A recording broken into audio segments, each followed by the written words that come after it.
Right, hello, welcome to the video. You'll have to excuse the weird background that I'm in at the moment. I'm actually in a hotel traveling abroad for work, and I just wanted to get this video out for you guys. It's gonna be a one-stop video, no cutting, no editing, nothing fancy like that, just me talking to you guys at the camera.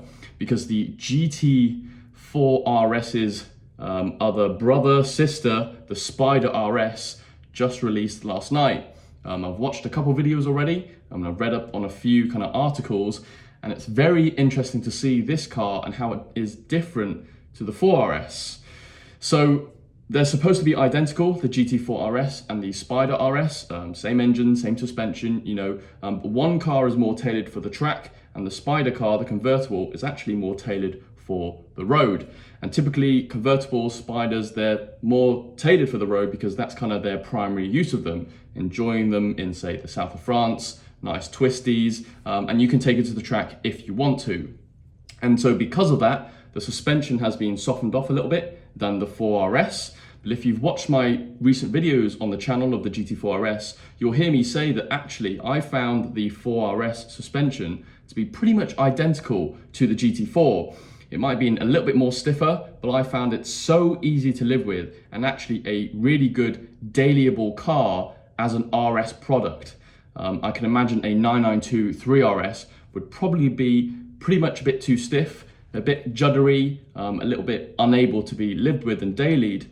But in the 4RS, I was able to take my mum shopping in it. I drove 25 hours in that car. I went up and down the motorway and on Hoons, and I found the 4RS actually quite livable suspension wise. So the Spyder RS will be quite interesting to see what that is like, having been softened off a little bit for more kind of less track use and more road use. Of course, if you do tend to or want to go on the track, you can just go and get a full Manti setup or whatever. You can change all the suspension, the coilovers, stiffen it up, and you can take it on track, because that's what Porsche is great for, and that's what all their GT products are all set up to go on track, and then you can set them back up for the road. Because the Spyder RS is more tailored for the road than the track, the top speed with the roof up is limited to 120 miles an hour. Reading online, I know that the 4RS top speed of top of fourth gear is 125-ish miles an hour. So that means you only get to hear the 9,000 RPM 3 times in the Spyder RS before the roof is kind of probably flapping around a little bit. It's probably fine if you did a few kind of pulls, that kind of thing, but I wouldn't take the Spyder RS to the Autobahn to do 120 plus mile an hour driving or track use with the roof up, which then again tells you that the Spyder RS is definitely more tailored for the road than the track.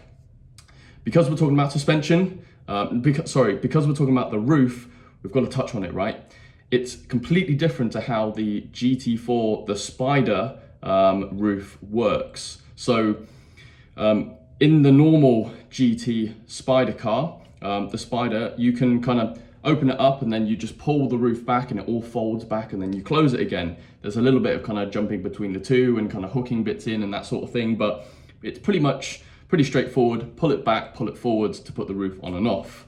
But the Spyder RS is looking to be a little bit more difficult. You've actually got to take the whole roof up, hook it into the front of the windshield, unroll it, pull it back, and then kind of hook bits in and then kind of roll it back up again when you want to take the roof off. So it's definitely not an easy task to put the roof on and off, but it does make the car actually lighter than the 4RS, which is also really interesting. So with the same amount of bhp and power as the 4RS, but even lighter, that's going to be a really exhilarating car to drive, and I really look forward to kind of hearing the reviews and seeing what it's like to drive. That also gives me another interesting point to touch on with the Spyder RS and the 4RS. When you're driving the 4RS, the engine is literally in the cabin behind you. You can see it, you can touch it, you can hear it, the air intakes. So when you're really on it, you can hear everything happening behind you. In the Spyder RS, you can't actually see the engine at all. Even with the boot opened up and when you're removing the roof and kind of putting it all back on, the roof kind of sits on top of the engine. So even when you're driving around, you're going to get a load of wind noise And it'll be very interesting to hear and see what the intake noise will be like with the roof down, because all that wind noise that's kind of happening when you're driving the car with the roof off, is that going to be louder than the intake noise? Is it also going to be louder than the engine because you've now got a roof on top covering the engine? It's all going to be pretty interesting to see if you get the same kind of sounds and noises and experiences as the 4RS, where the engine's basically in the cabin with you. So that's going to be kind of an interesting thing too. And then finally, let's talk about how limited it'll probably be. The 4RS is extremely limited as it is anyway. It's basically GT4RS limited type of car. It's very hard. You can basically get a GT4 if you really, really pushed and shoved, or you had a one car purchase relationship with a dealer.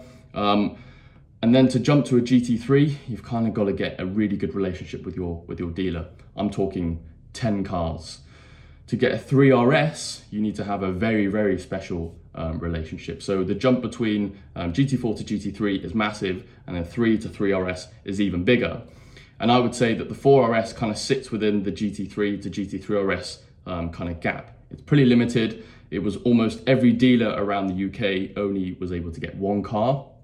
I think they've made a few more now, but it's still pretty hard. And dealers are telling me now that the 4RS allocations have all been given away for the rest of this year, 2023, and all of next year as well, 2024. And then production's probably going to stop there.